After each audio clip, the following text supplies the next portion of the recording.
हमारे जीवन में कैसी स्थितियां हैं, इससे ज्यादा फर्क नहीं पड़ता, पर उनके प्रति हमारे नजरिए से बहुत ज्यादा फर्क पड़ता है। कई बार यह नजरिया हमारी खुशी और कई बार दुख की वजह बनता है। ऐसा भी संभव है कि हमारे जीवन में चीजें और स्थितियां एक जैसी ही रहें, लेकिन हमारा उनके प्रति अलग अलग नजरिया होने के कारण उनका हम पर अलग अलग प्रभाव पड़े। जब हम सकारात्मक नजरिए से चीजों, लोगों और स्थितियों को देखते हैं, तो हमें उनका उजला पक्ष दिखाई देता है। नजरिया अगर नकारात्मक हो, तो हमें उन्हीं चीजों, लोगों और स्थितियों का अंधकार भरा पक्ष दिखाई देता है। नजरिए के इस प्रभाव को समझने के लिए एक छोटी सी कहानी है। एक बार एक गरीब बूढ़ी महिला थी जो हमेशा रोती ही रहती थी। उसकी 2 बेटियां थीं। उसने अपने जीवन भर की कमाई लगाकर दोनों बेटियों की शादी की थी। बड़ी बेटी की शादी छतरी के दुकानदार से हुई थी, जबकि छोटी बेटी का पति धोबी का काम करता था। धूप वाले दिन बूढ़ी महिला अपनी बड़ी बेटी के बारे में सोचती, ओह इतना अच्छा मौसम है, धूप खिली हुई है, ऐसे में कोई छाता क्यों खरीदेगा? बड़ी बेटी की तो दुकान ही बंद हो जाएगी। उधर जितनी बारिश होती तो छोटी बेटी के बारे में सोचती, उतना उदास होती जाती और रोने लगती।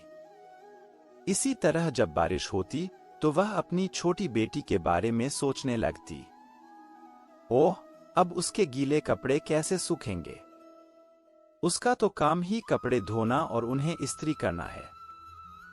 उसका तो धंधा ही चौपट हो जाएगा। वह क्या कमाएगी और क्या खाएगी?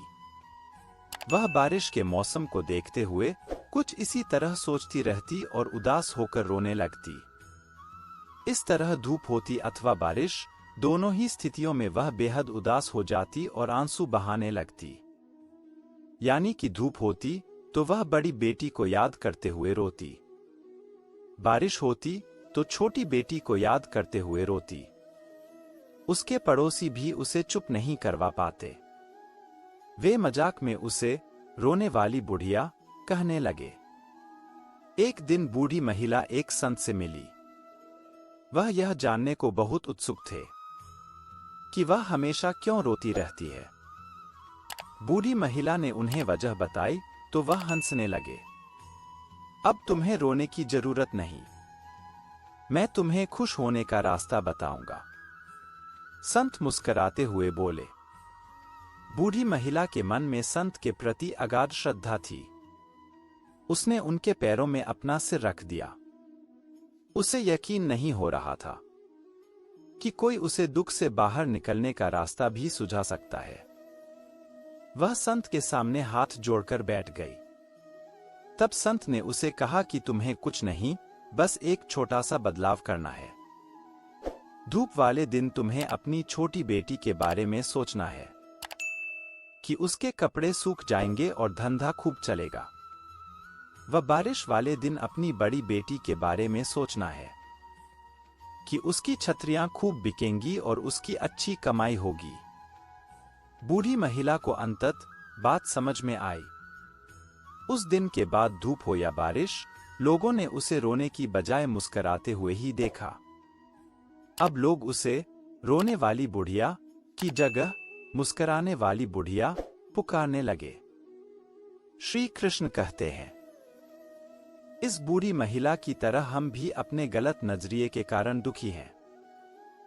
हर चीज के 2 पक्ष होते हैं, उजाला और अंधकार भरा। यह हम पर निर्भर करता है कि हम क्या देखते हैं। कोरोना महामारी जैसी चीज के भी आप 2 पक्ष देख सकते हैं। जिन्हें उदास और निराश होना है, वे मृत्यु और तकलीफों को देख सकते हैं। जिन्हें खुश रहना है, वे कोरोना महामारी के चलते जीवन में आए अनगिनत सकारात्मक बदलावों को देख सकते हैं। चीजों और स्थितियों की तरह ही लोग भी होते हैं। हर इंसान में अच्छे और बुरे दोनों गुण होते हैं। यह हम पर निर्भर है कि हम दूसरों के अवगुणों को देखते हुए उनके प्रति नेगेटिव भावनाओं से भरे रहते हैं, या फिर उनके गुणों को देखकर उनके लिए अच्छा महसूस करते हैं। याद रखें कि हमारी खुशियों पर हमारे अलावा किसी का वश नहीं। अगर हमारा नजरिया पॉजिटिव है तो हम नेगेटिव चीजों में भी कुछ अच्छा खोज लेंगे। अंधेरे में भी हमें रोशनी का सुराग मिलने लगेगा। दोस्तों, आज की वीडियो में बस इतना ही। मिलते हैं कोई और वीडियो में। अपना ख्याल रखना। जय श्री कृष्णा।